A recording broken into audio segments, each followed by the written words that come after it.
جس کا خواب علامہ اقبال نے دیکھا، وہ خودی کا فلسفہ، جس کے لیے جدوجہد کی ہمارے بزرگوں نے، جس کے لیے آپ نے دیکھا قائد اعظم جیسا مین آف پرنسپل، ایک ایسا لیڈر سامنے آیا جس نے یہ ملک بنایا جو پوری اسلامک دنیا میں واحد ملک ہے جو اسلام کے نام پر بنا۔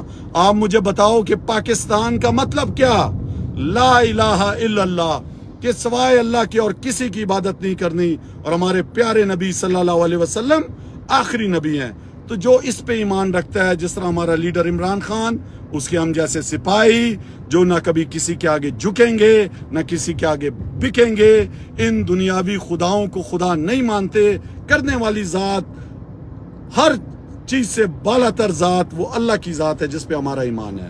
تو ایز اے مسلمان ہم نے یہ جو ملک حاصل کیا تھا اسلام کے نام پر، 22 کروڑ لوگوں کو غلام بنایا گیا، ایک ایسے شخص کو لایا گیا جو بیکاریوں سے بھی بدتر، جو گھٹنے ٹیک گیا ان کے سامنے، جو اپنی لالچ میں، جو منی لانڈرر تھا، جس کے چپڑاسی کے مقصود چپڑاسی سے بھی 16 ارب روپے اکاؤنٹوں سے نکلے، جو صرف اپنے بچوں کے لیے، اپنے خاندان کے لیے۔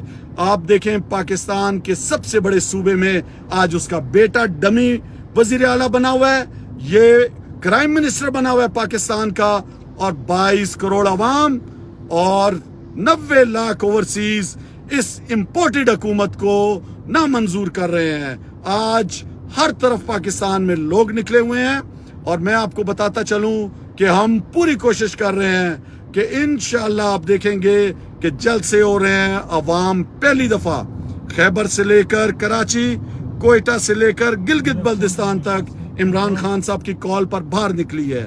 اس طرح کبھی پاکستان میں نہیں ہوا۔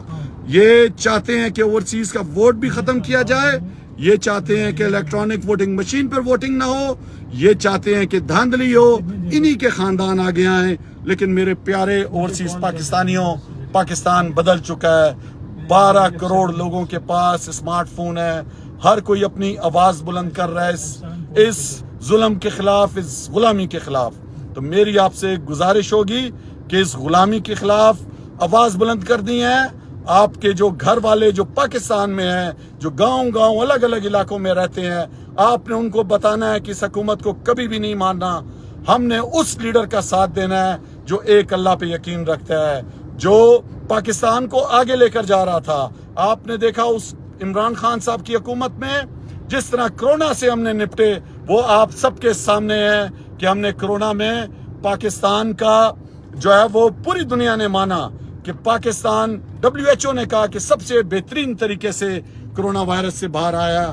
آپ نے دیکھا کہ جس طرح ٹیکس کلیکشن کی سب سے زیادہ پاکستان کی تاریخ کا ٹیکس اکٹھا کیا عمران خان صاحب نے، جس طرح ہم نے ہیلتھ کارڈ دیا 10 لاکھ روپے کا، لوگوں کو امیر اور غریب کا فرق ختم کیا، جس طرح ایک نصاب لے کے آئے پاکستان کے اندر، جس طرح آپ نے دیکھا کہ ریمیڈنس پاکستان کی تاریخ کا سب سے زیادہ آیا عمران خان کے دور میں، آپ اوورسیز نے بھیجا۔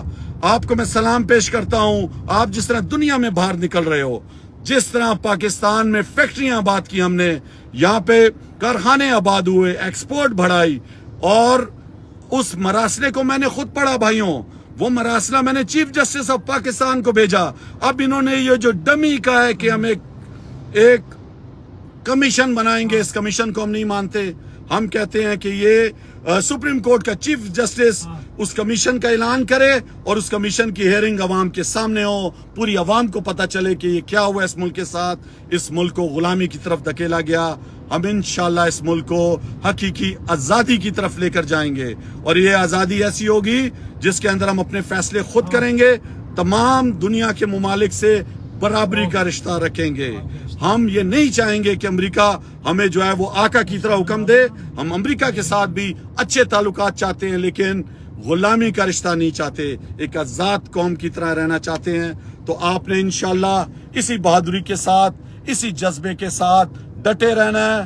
جس علاقے سے پاکستان سے آپ کا تعلق ہے، اپنے بھائیوں کو، رشتہ داروں کو، دوستوں کو، عزیزوں کو آپ نے حوصلہ دینا ہے کہ آپ ڈٹ جاؤ، اس امپورٹڈ سرکار کو نہیں ماننا، ان غلاموں کو نہیں ماننا، اور یہ ہماری تذلیل ہے۔ یہ غلام جو دوسروں کے اشاروں پر یہاں پہ بیٹھے ہیں، پاکستان کو جو ہے یہ بیچ رہے ہیں.